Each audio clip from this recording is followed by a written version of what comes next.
పేరు సంతోష్ గౌడ్, ఎమ్మెల్యే ప్రకాష్ గౌడ్ వాళ్ళ అబ్బాయిని. నేను శ్రీయశ్రీ అనే అమ్మాయిని ఇష్టపడుతున్నాను. రీసెంట్గా మాకు జూలై 8న ఎంగేజ్మెంట్ కూడా అయ్యింది. ఇదంతా మా పేరెంట్స్కి తెలుసు, వాళ్ళ కన్సర్న్ ఉంది, వాళ్ళు ఒప్పుకున్నారు. అంటే వాళ్ళు ఓన్గా చేయడానికి అగ్రీ చేయలేదు, కానీ నీకు ఇష్టం ఉంది కాబట్టి నువ్వు చేసుకోవచ్చు, నీకు పర్మిషన్ ఇస్తున్నా అని చెప్పారు. అలా మేము మా అత్తమ్మతో మేము వాళ్ళ ఫ్యామిలీ కలిసి ఎంగేజ్మెంట్ చేసుకున్నాము, పబ్లికల్లీ చేసుకున్నాము. అందరికి తెలుసు, ఇంట్లో కూడా తెలుసు అందరికీ.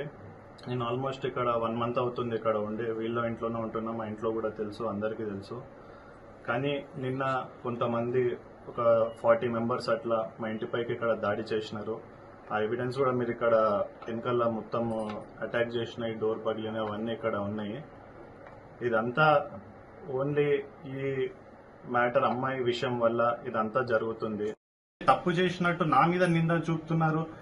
ఎందుకంటే 1 month అవుతుందండి ఇక్కడ నేనున్నా అని తెలియదా, నేను చేసుకున్నప్పుడు తెలియదా, ప్రతి ఒక్కటి తెలుసు. తెలిసి కూడా ఇన్ని రోజులు లేనిది ఇవాళ ఎవరో అప్పులు ఇవ్వాలి అని చెప్పి తెలియని వాళ్ళని పిలిచి మీరు అందరినీ పిటిషన్లు ఇచ్చి ఇంటి మీద ఆడవాళ్ళ మీద దాడి చేసి ఎంతవరకు కరెక్ట్? అసలు పిఎస్ లో చెప్పాలి కదా, వాళ్ళన్న కొంచెం మాకు సపోర్ట్ ఇవ్వాలి. ఇప్పుడు నేను ముందుకు వచ్చి మాట్లాడినా లైఫ్ మీద ఆశ వదులుకొని మాట్లాడుతున్నా. ఇదైతే 100% చెప్తున్నా. ఇది బయట పబ్లిష్ అయినాక మేము ఏ క్షణమైనా మమ్మల్ని చంపేయచ్చు.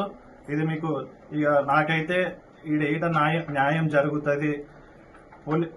పిఎస్ లో కానీ కోర్ట్ త్రూ కానీ ఎక్కడ కానీ న్యాయం జరుగుతుందని నేను ఎక్కడ అనుకుంటలేను.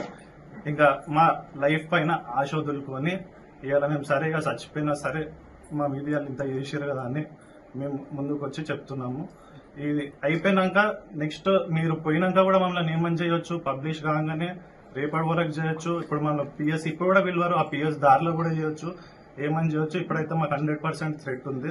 ఇక ఎట్లా ముందు నుంచి ఉంది, ఇప్పుడు అని కాదు, ముందు నుంచి కొంచెం ఉండే. ఇప్పుడు ఎట్లా వాళ్ళంతా తెగించినాక ఇంకేముంది, బతకడానికి ఇక్కడ ఏముంది, ఇక ఎట్లా చంపేసేదానికి ఎందుకు అన్నట్టు నేను ముందుకు వచ్చి చెప్పి ఇక ఎట్లా ఇప్పుడు మా ముగ్గురులా మేము చనిపోతే ఇక వాళ్ళు ఎవరు చేయించారో మీకు కాల్ డేట్ అవన్నీ ఇస్తాను, వాళ్ళ వల్లనే నేను చనిపోయినా అని మీరు అందరు రాసుకోవచ్చు.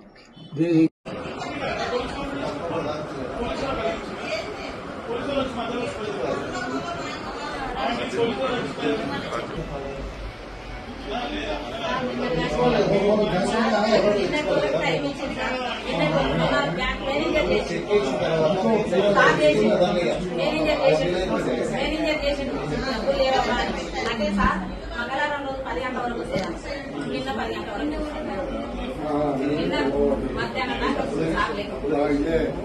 సార్ ఏమే ఆమెకు డబ్బులు ఇస్తుంది వీళ్ళంతా ఈమె మన దగ్గరలో ఉంటాయి.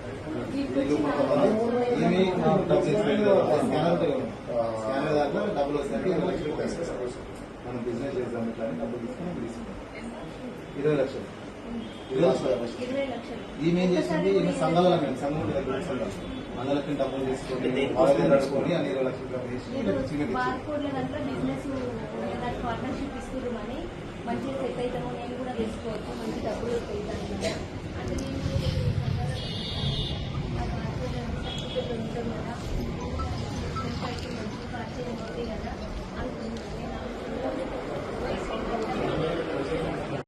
తీసుకొని పలకు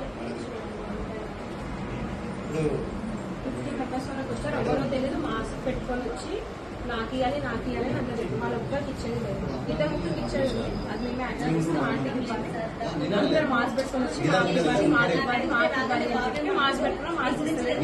నా ఫోన్ లో వీడియో తీసుకుని అక్కడ పడేసి ఫోన్ చేస్తే స్విచ్ ఆఫ్ వచ్చింది. సార్ వాళ్ళు ఉన్నారు కదా, వాళ్ళు ఫోన్ పట్టుకున్నారు ఇవ్వండి అంటే అప్పుడు జాయిన్ చేసి అప్పుడు జోబు ఆయననే చెప్తున్నా మాకు వచ్చిందాడే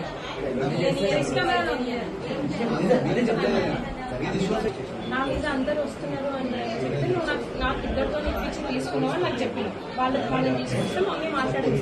నేను వాళ్ళు మీకు మనీ కాదు, నేను 6 months టైం పెట్టుకొని ఇస్తాను అని చెప్పి మమ్మీ చెప్పింది. వాళ్ళతో మాట్లాడింది. మళ్ళీ వేరే వాళ్ళు మాట్లాడుతున్నారు అది ఇది అని చెప్తే వాళ్ళకి ఫోన్ చేసింది డైరెక్ట్ మమ్మీ, నేను నీకు ఇవ్వాలి కదా మనీ వాళ్ళ ఇంటికి నువ్వు పోతున్నావా అని మమ్మీ అడిగింది.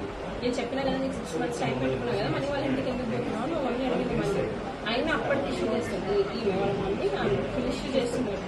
అప్పుడు మమ్మీ చేశారు